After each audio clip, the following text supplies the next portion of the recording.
정치권 소식 짚어보는 아침의 맞소 시간입니다. 패널 4분 모셨습니다. 이승훈 더불어민주당 전 전략기획위 부위원장, 노동일 파이낸셜 뉴스 주필, 조현삼 변호사, 최진영 변호사 나오셨습니다. 안녕하세요. 네, 안녕하세요.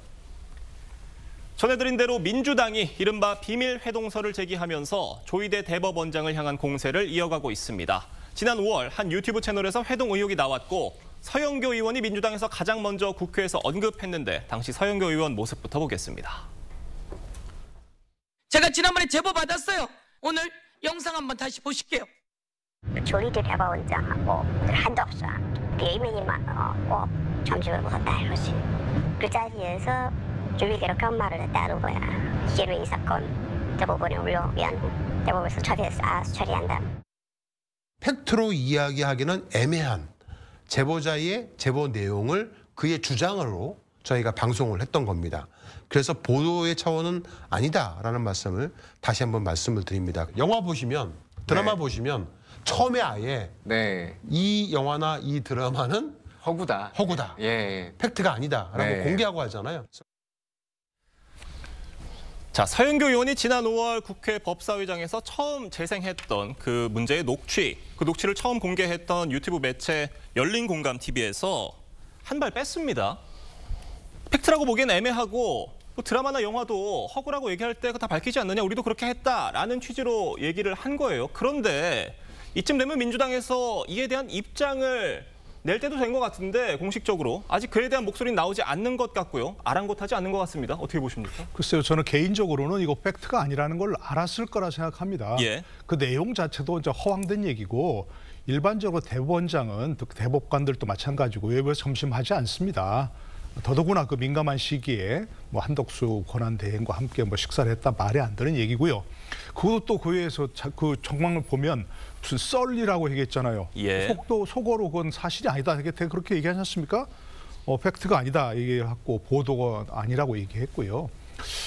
저는 이게 사실이 아닐 가능성이 있다는 걸 본인들도 알았을 겁니다. 폭로한 사람들도. 왜냐하면 이게 사실이었다면, 정말 사실이라고 생각했다면 대대적으로 기자회견을 해가지고 여론몰이를 했을 텐데 국회에서 얘기했잖아요. 상임위에서 얘기하고 본회의에서 얘기하고 면책특권을 이용하려는 거죠. 그러니까 알았다고 생각하고요. 이런 것들은 뭐 하루 이틀 한두 번이 아닌 거죠. 뭐 김대엽 병풍 공작부터 시작해가지고 뭐 세월호 고위침몰설, 뭐 청담동 술자리 의혹, 또 비상계엄 때 무슨 정치인 암살조 운용, 이런 게 한두 번이 아닌데 왜 이렇게 그 거대 여당이 되어서도 이런 걸 좀 버리지 못하는지 참 이해가 안 가고요. 이재명 대통령께서 얼마 전에 그런 얘기 하셨죠. 가짜 뉴스에 대해서 강력한 그 뭐 배상을 하게 해서 뿌리 뽑아야 한다고 얘기하셨는데 이런 문제 좀 어떻게 생각하시는지 좀 여쭤보고 싶습니다. 말씀해 주셨지만 사실이 아니라는 걸 알았을 가능성이 있다. 만약에 사실이라고 확신이 있었으면 대대적인 기자회견을 했을 것이다 이렇게 말씀해 주셨는데 저희가 통상 생각해보면 정치인들, 국회의원들이 또 뭐 의혹을 파헤치다가 파급력이 있을 만한 정보나 어떤 문서를 입수했을 때 또 소통관이나 뭐 정론관에서 기자회견을 하잖아요. 통상 뭐 때때로 또 뭐 문건을 들고 언론사 카메라를 향해서 뭐 사진 찍으셔라 하는 이런 모습도 보이면서 기자회견을 하는데 이번에 뭐 서영교 의원이나 부승찬 의원은 그런 모습과는 거리가 멀었단 말입니다. 어떤 추가적인 근거는 제시하지 못하고 있는 상황인데 어떻게 보세요? 아직 뭐 추가적인 근거는 없는 것 같아요. 특히 열린공감TV에서 제보자의 목소리라고 해가지고 들려줬었는데 이게 이제 AI로 만들어진 음성이라는 거잖아요. 이거 자체는 굉장히 조금 신뢰성을 많이 떨어뜨리는 것 같아요. 일반적으로 뭐 취재원을 밝히지 않기 위해서 AI로 만드는 경우는 있습니다만 그럴 경우는 AI 음성으로 만들었다라고 미리 사전에 공지해야 되거든요. 근데 공지하지 않고 이렇게 열린공감TV에서 얘기했다라고 하는 것은 그 주장 자체가 좀 신뢰하기가 쉽지는 않다, 믿기가 어렵다, 뭐 이런 차원에서 조금 비판을 받은 게 맞는 것 같고요. 우리가 자라보고 놀란 것은 소뚜껑 보고 놀란다라고 하잖아요.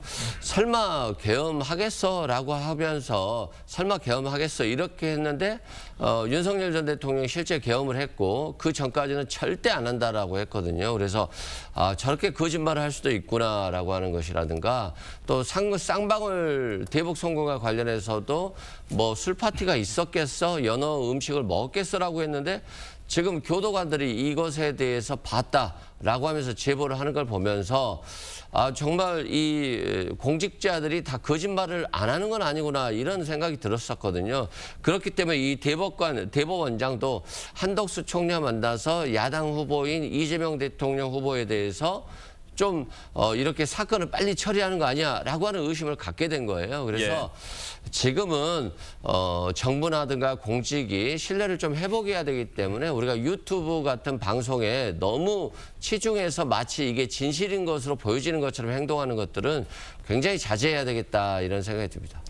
알겠습니다. 뭐 공직사회에서 나오는 말들에 대한 신빙성의 문제에 대해서 짚어주셨는데 지금 저희가 화면으로 같이 봤지만 저 취재 첩보원이라고 하는 이 목소리의 주인공이 과연 사람은 맞느냐라는 지적까지 나오고 있는 상황이고 저 취재첩보원이 얘기한 그 주장을 누가 제보했느냐, 서영교 의원에게. 이 제보자는 누구냐? 한 여러 가지 신빙성 문제 제기되고 있습니다. 그렇습니다. 사실 그 민주당의 중진 국회의원들이 사실관계라고 이게 맞다면 대법원장을 사퇴하라라고 하면서 굉장히 흔들었습니다. 만약에 그것이 그럼 거짓이다 밝혀놨다고 하면은 직을 사퇴하라라고 할 정도의 어떤 그 확실한 증거가 있다라고 생각하지 않다고 하면은 이것을 이 정도의 주장을 할 수 있었겠습니까?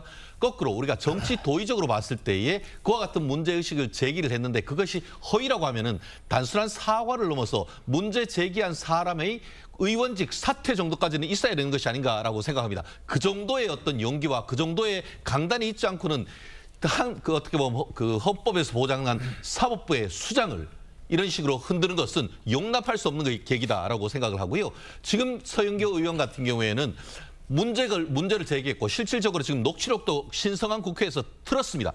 근데 알고 봤더니만 이것이 첫 번째 의혹은 AI 음성이다라는 얘기가 나오고 있습니다만 또 하나의 새로운 제보가 나온 길은 지금 이것을 밝힌 열린공감TV와 한때 동업자였던 측에서 오히려 이것은 AI가 아니고 열린공감TV의 진행자가 본인이 녹음을 해놓고 그것을 음성을 2번 변조한 다음에 마치 다른 사람의 제보자가 했는 것처럼 했다라는 의혹을 지금 폭로를 했습니다. 그럼 폭로를 제기를 한 상태입니다. 그렇기 때문에 지금 수사해야 될 것은 조희대 대법원장이 아니고 서영교 의원과 부승찬 의원이 이 내용을 어디서 밝혔는지 그 파일 내용이 진실임을 확인하는 절차를 거쳤는지 여부에 대한 특검이 필요한 것이 아닌가 생각합니다.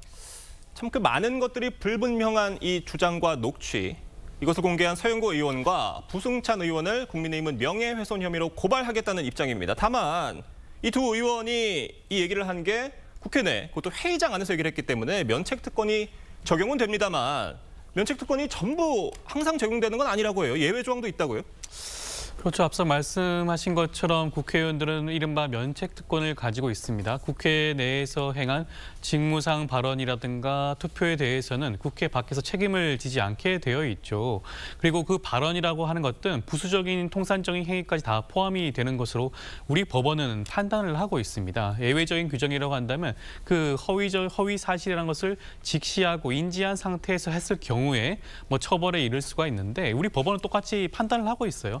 허위성의 인식의 정도에 대해서도 판단을 하고 있는데 다소 그 진위 여부를 파악하는데 소홀했다고 하더라도 그리고 다소 근거가 빈약하다고 하더라도 그것을 허위성을 인식했다라고 보지는 않습니다. 그렇기 때문에 폭넓게 면책특권이 인정되는 상황이라고 할 수가 있겠고 그렇다고 한다면 뭐 국민의힘 측에서 형사 고발 조치를 취한다고 하더라도 실익이 없는 상황이 발생할 수가 있을 것이고요. 그리고 명예훼손죄 같은 경우에는 반의사 불벌죄입니다. 조희대 대법원장 피해자라고 할 수 있는 조희대 대법원장이 직접적으로 명시적으로 처벌 의사를 밝혀야 돼요. 수사기관 단계에서 아마 조희대 대법원장의 그 의사를 확인받을 겁니다. 그렇기 때문에 실질적으로 고발이 진행될 가능성은 굉장히 낮은 게 아닌가라는 생각이 듭니다. 법적으로 제가 잠깐 말씀드리면 친고죄는 고소를 해야 수사를 하지만 반의사 불벌죄는 고소를 하지 않는다 하더라도 수사를 할 수가 있습니다. 그리고 의사에 반해서 처벌하지 않을 뿐인 것이죠. 그렇기 때문에 고소 고발한다고 했을 때에 어떤 그 특별한 문제가 난 이거 처벌할 의사가 없다라고 적극적으로 밝히지 않는 한 오히려 처벌될 수 있다라는 점이 친고죄와 반의사불벌죄의 차이고 이번은 이 사안은 지금 조 변호사님 말씀처럼 특별히 내가 처벌해달라라는 얘기를 하지 않는다 하더라도 수사하고 처벌하는데 문제가 없다는 점 말씀드립니다. 알겠습니다. 또 그 처벌에 있어서 의원들이 명백히 거짓말인 것을 알고도 회의장 안에서 저런 말을 했다면 처벌 가능성이 있다라는 부분에 대해서는 동의를 두 분 다 하시는 것 같습니다. 자, 지금 민주당에선 조희대 대법원장이 억울하다면 수사를 통해서 사실 여부를 규명해야 한다 압박하고 있습니다. 여야 목소리 들어보겠습니다. 왜 그때 그렇게 이재명 후보의 선거법 파기환송을 그렇게 번갯불에 콩 거먹듯이 빨리 해야 했는지 억울하시면 특검에서 당당하게 출석해서 수사를 받고 지금 이 순간에도 여당 대표가 특검을 향해 대법원장을 수사하라고 수사 지휘를 하고 있습니다. 전형적인 수법입니다. 누군가가 제보를 들먹입니다. 자기들끼리 웅성대기 시작합니다. 여론몰이 수사가 시작됩니다. 그런데요, 특검에서 앞서서 뭐라 그랬냐면 수사 대장인지 모호하다, 좀 더 살펴봐야 된다라고 선을 그었었습니다. 그리고 이 녹취와 의혹을 처음 제기했던 유튜브 매체도 사실라고 보기 애매하다 이런 상황인데 민주당에서는 지금 수사받아라 압박하고 있어요. 글쎄 지금 우리나라가 상당히 선진화, 민주화된 그리고 좀 문명화된 사회라고 알고 있었는데 이거 다시 야만의 시대로 돌아가는 거 아닌가 싶습니다. 억울하면 수사받아라. 누군가가 제가 길을 지나가는데 너 도둑질했지 하고 막 멱살 잡습니다. 아닌데요? 그러니까 수사받아서 억울함을 풀어라. 이게 말이 되는 얘기입니까? 그걸 주장한다 그러면 그 주장하는 사람이 주장한 사실을 입증해야 한다. 이게 당연한 진리입니다. 그렇지 않습니까? 만약 이런 식으로라면 국민 모두가 누구나 다 억울한 일을 당할 수 있는 그런 상황입니다. 예전에 우리가 알고 있잖아요. 역사에서 우리나라에서도 뭐 조금 의심이 가는 사람 잡아다가 권장을 때리면서 네 죄를 네가 알렸다, 이실직고 하렸다 라고 했지 않습니까? 마녀가 아닌 걸 네가 입증하라 하면서 고문하고 화형에 처하고 그런 시대가 있었습니다. 그런 시대를 지나서 지금 이렇게 선진화 문명화된 사회가 되었는데 억울하면 수사받아서 네가 억울함을 풀어라?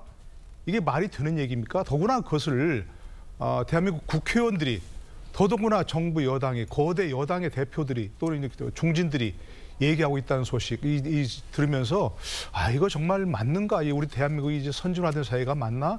다시 한번 돌아보게 될 수밖에 없습니다. 그러니까 지금 특검도 최초 의혹 제기자도 한 발 빼는 상황인데 민주당은 한 발 더 들어가는 상황 같습니다. 이유가 뭐라고 보십니까? 그렇다기보다는요. 일단 특검이라고 하는 것은 내란죄, 외환죄만 수사할 수 있잖아요. 이것과 관련된 수사인데 지금 이재명 대통령 후보에 대한 어떤 공직선거법과 관련한 것들은 이건 내란, 외환의 문제는 아니거든요. 그래서 지금 현재로서는 특검의 수사 대상이 아닐 것으로 보여지고요. 민주당 당대표가 뭐 수사받으라. 라고 한다고 해서 뭐 경찰이나 검찰에서 부르지 않잖아요. 그건 뭐냐면 이건 정치적인 발언인 겁니다. 그만큼 이재명 야당 유력 대선 후보에 대해서 전원합의체 회부 후에 4, 5일 만에 그냥 선고해버린 것들은 이건 굉장히 야당 대선 후보 자체를 없애버릴 수 있는 상황이었고 그만큼 정치적 중립성을 위반한 행위였기 때문에 정치적으로 공격을 하는 측면이 있고 또 정치적으로 촉구하는 거죠. 본인이 정말 한덕수 전 총리를 만나지 않았다라고 한다면 그때 당시에 알리바이를 대면 되지 않느냐라고 하는 것이니까 뭐 다소 조희대 대법원장 입장에서 보면 불편할 수는 있겠습니다만 과거 구속 취소 관련해서도 직위원 재판부가 내일한 지금 윤석열 전 대통령에 대한 재판을 전담하고 있는데 이 구속 취소를 했음에도 불구하고 검찰이 항고를 하지 않음으로써 구속에서 석방은 됐습니다만 다른 모든 국민들에 대해서는 원래대로 시간이 아닌 날로 계산하겠다라고 했기 때문에 이 사법부와 검찰의 신뢰가 상당히 훼손된 부분이 있어요. 여기에 대해서 대법원장이 아무런 입장 표명을 하지 않았다는 부분 이런 것까지도 대법원을 향해서 정치적인 비판을 하는 것이기 때문에 비판의 범주와 수사의 범주는 좀 구분할 필요가 있다라고 생각됩니다. 알겠습니다. 이런 상황에서 민주당은 3대 특검 사건을 전담할 전담재판부 설치법을 발의했습니다. 야당에선 법치주의 파괴라는 비판이 나왔는데 관련 얘기 들어보겠습니다. 신뢰가 무너지고 불신이 높아진 이 상황에서 법률에 의해서 공정한 재판부를 구성하게 만드는 것이 이번에 법률안의 취지이다. 상권 분립에 위반된다. 위헌 소지가 있다. 이런 주장을 저희들이 수용을 해서 법관 추천을 하는데 국회는 이번에 배제시켰다. 삼권 분립을 정면으로 부정하고 법치주의를 파괴하는 위험한 책동을 당장 그만두어야 합니다. 사법부에 대한 광기 어린 난도질도 멈춰야 합니다. 그 내란 사건을 전담할 재판부를 넘어서 지금 내란 사건, 김건희 의혹 사건, 또 해병대원 사건, 이 특검에 대한 수사를 판단할 특별재판부를 3개나 만든다는 거예요. 어떻게 보십니까? 글쎄, 특별재판부가 위원이라고 하니까 이제 전담재판부로 이름을 바꿔서 만든다는 거죠. 예. 조금 바꾸긴 했습니다만, 아니 호박에 줄 긋는다고 뭐 수박이 됩니까? 똑같은 호박이죠. 색깔만 뭐 파란색으로 칠할 뿐이고 똑같은 얘기입니다. 아니 입법부에 의한 사법부 간섭이라는 그 본질은 변한 것이 아니고요. 기본적으로 국회는 관여하지 않는다면 법무부가 관여한다? 그럼 더 위헌성이 커지는 거죠. 그럼 분명히 삼권분 위반이 말이 안 되는 것이고요. 자꾸 이렇게 민주당에서 이와 같이 특별재판부를 자꾸 미련을 두고 있는 것은 왜 그러냐? 기본적으로 이게 내란이 아니라는 걸 알기 때문에 그런 거예요. 내란 재판을 통해서 결국 내란이 무죄가 되면 지금까지 내란몰이를 하고 있는 것이 정말 머쓱해지니까 특히나 정치적 후폭풍이 크니까 비상계엄은 잘못됐다고 여러 차례 말씀드렸습니다. 그게 뭐 예를 들어서 직권남용? 이건 될 수 있습니다. 그러나 이것이 내란일 리는 없는 것이거든요. 아니 비상계엄을 선포했는데 헌법에 따라서 국회가 해제를 했지 않습니까? 헌법에 따라서 탄핵됐지 않습니까? 헌법에 따라서 선거를 해서 헌법에 따라 대통령이 취임했습니다. 헌법이 잘 작동하고 있는데 무슨 국헌 논란 내란입니까? 폭동도 전혀 없었던 것이고요. 그러니까 자꾸 본인들도 이와 같이 자꾸 미련을 두고 있는 것은 본질이 지금 재판에서 현재 재판하고 있는 그 재판부에서 재판하면 결국 내란이 무죄가 될 수밖에 없다 하는 걸 본인들도 알고 있기 때문에 이와 같이 자꾸 하고 있는 겁니다. 그러니까 놔두라고 다시 한번 말씀드리고 싶습니다. 그대로 사법부에서 알아서 하면 사법부에서 정당하게 판단하고 공정하게 판단할 것이기 때문에 입법부가 사법부를 간섭하려고 하는 것은 언제나 위헌일 수밖에 없다 이렇게 생각합니다.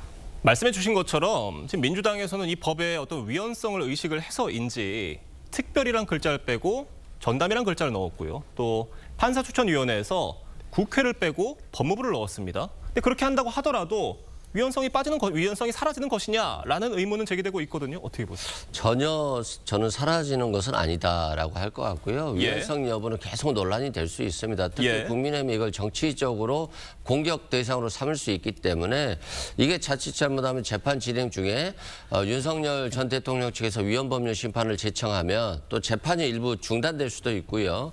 또 판사회의는 상당히 공적 기구로서의 법원을 대표하는 그런 기구인 건 맞습니다. 다만 또 이 판사회의에서 어차피 이 판사회의도 법원 재판관들이잖아요. 예. 이분들이 추천을 거부할 수도 있어요. 그렇게 된다고 한다면 이 전담재판부 구성이 어려워질 수도 있기 때문에 이게 정치적으로 논란이 너무 많이 돼서 오히려 이 계엄에 대한 정당하고 공정한 심판을 위해서 하자라고 했는데 시간만 지연되고 윤석열 전 대통령에게 면죄부를 줄 수도 있는 위험한 상황이 발생할 수도 있거든요. 그래서 아직까지는 당 지도부가 이것에 대해서 결정을 내리지 않은 상태이기 때문에 이 진행 과정에 있어서 신중하게 좀 접근을 해서 정치적으로 공격당하거나 위헌 논란을 최소화시키는 방향으로 재판의 공정성을 높이는 그런 해안을 좀 발휘해야 될 필요가 있다라고 생각됩니다. 그러니까 사실 어떤 법관이 어떤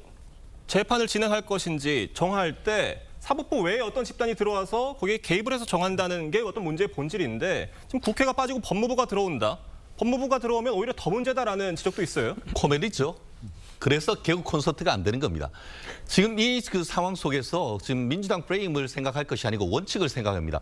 헌법과 법원조직법에 판사 임명이 어떻게 돼 있느냐. 예. 헌법에 보면은 대법원장은 대법관 회의의 동의를 거쳐서 판사를 임명하도록 돼 있습니다. 그런데 여기 지금 추천위원회에 어디에 지금 대법관이라는 글이 지금 어디 있습니까? 법무부 장관이 누굽니까? 이재명 대통령의 사법연수원 18기 동기 정호성 법무부 장관입니다. 나아가 아까 뭐 판사회의가 공적 조직이다? 그건 그냥 내부적인 그냥 사적 조직일 뿐인 것이고요. 거기에서 어디에 민주적 정당성이 있는 겁니까? 대통령이 임명을 했습니까? 누구를 했습니까? 이 판사회의라는 그 자체도 아시다시피 인권법학회 그리고 나아가 국제인권법학회 더 전신으로 간다고 하면 우리법학회를 중심으로 만들어졌고 최근에 지난 정권에서도 보면은 내부적으로 또 특히 이제 그 윤석열 정부의 굉장히 비판적인 그런 결정을 많이 했던 조직이 바로 판사회의입니다. 나아가 변호사협회 변호사협회가 그러면은 내가 사건을 진행하고 있는데 내가 진행하고 있는 의뢰인의 어떤 그 판사를 내가 지명하겠다는 거나 사실 마찬가지란 말이에요. 특검을 통해서 어떤 추천하는 것은 변론으로 이것은 특검이 아닌 재판부다라고 한다고 하면은 법무부, 판사회의 그리고 대한변협 그 어떤 것도 헌법에 근거가 없는 것이란 것 확실히 말씀드립니다. 알겠습니다. 이 정부 여당과 사법부 사이의 긴장이 최정점을 향해 치닫고 있는 것 같은데 앞으로 더 잘 지켜보도록 하겠습니다. 노동일 주필 이승훈 부위원장과는 여기서 인사드리겠습니다. 감사합니다.